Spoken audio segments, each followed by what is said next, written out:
Let's talk about dealer markups.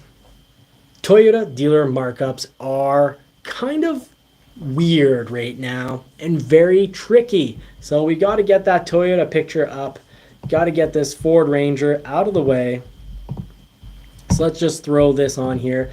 Toyota markups are causing major problems right now. And I call them markups, and a lot of people would disagree, but they're hidden markups and there's a way to avoid them. Now, first, why do you want to avoid markups? Well, we mentioned it earlier. If you bought in 2021 or early 2022, pretty much any vehicle for, let's say, 10% more, at a very, very low interest rate, you're laughing now because the interest rate's gone up by, maybe 8%. And the MSRP has gone up by about 10% anyways. So you got an incredible deal even though you paid over MSRP. Well, that's like a stock that's here that was originally at the line here. And the stock goes up and you buy it here in 2022. So you buy your January 2022 Ford, Toyota, GM, any manufacturer. And it goes up and you're looking at it now. And interest rate's gone up by 10%. And the MSRP's gone up by 10%. And you saved 10%. You paid 10% too much, but you saved 10% compared to today's price. Well, here's the thing, folks. The market, the automobile market, the prices and interest rates aren't going to continue to do this. Something's got to give. We're at the max.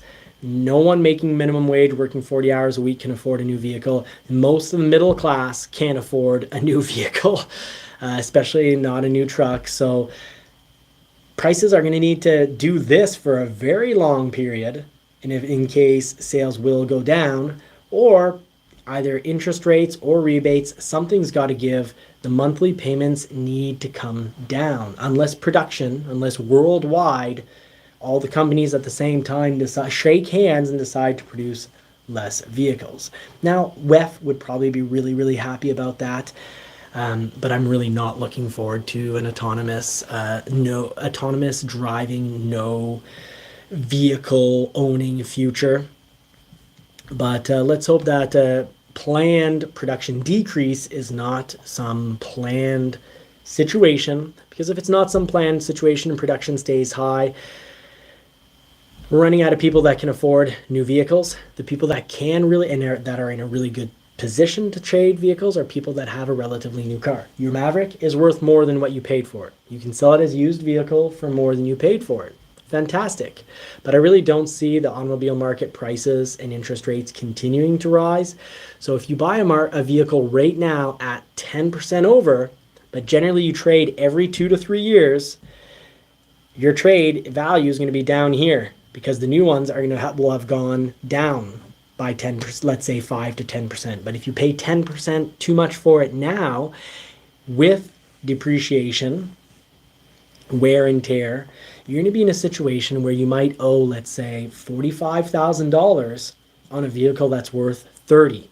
And you're really going to want to trade. And the worst thing is if the banks have opened up the floodgates to saying yes to everything the way they were in 2018, 2019, and 2020, and 2021, if they're just saying yes to everyone, you might refinance $15,000. And there's going to be a dealer or two that are going to tell you maybe you shouldn't trade right now, you're upside down by $15,000. But you're going to have a whole lot of dealers probably boost up the price of the new, or there'll be, a $5,000 rebate and they're not going to give it to you. They're going to show an extra, $3,000 or $4,000 on your trade just to push it through to show you that it's not as bad as it looks. Or maybe you'll shop until you find a company. Let's say you shop and you end up at Dodge Ram and they've got a 15 or 20% rebate off their sticker price, because they always do.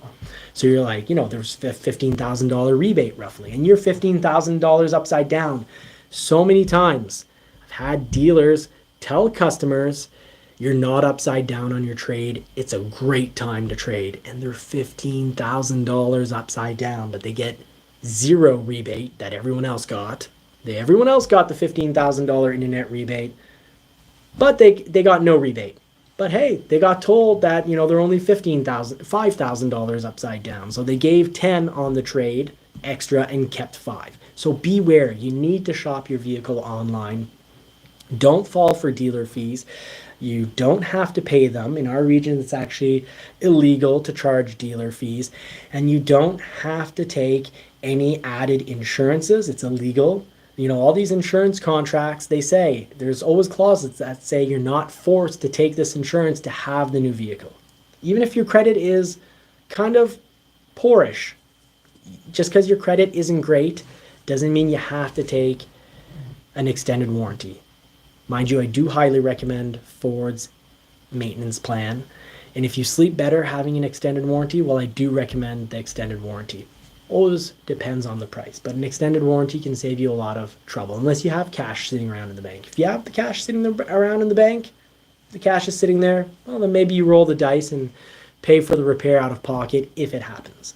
But if you do finance and you don't have a whole lot of cash sitting around, well, sometimes it's easier to just add a little bit to your monthly and have that extended warranty so that if something does break and it costs $3,000 or $4,000, you don't lose the vehicle. Does that make sense to you? Yeah. As a previous Totally. F&I? I'm not saying, you know, always get it, but if I were to keep my vehicles long enough, I'd always get a maintenance plan. But I switch them every 6 months to a year. Now, that's why you don't want to overpay, folks. Didn't have time to do maintenance. If you overpay now, you're going to be financing, you're going to be upside down. You're going to be basically, you know, you're going to owe up here 45 grand, you're going to have a vehicle worth 30, and that 15 grand you're going to finance into your other vehicle, even if it doesn't look like you're financing it into your other vehicle.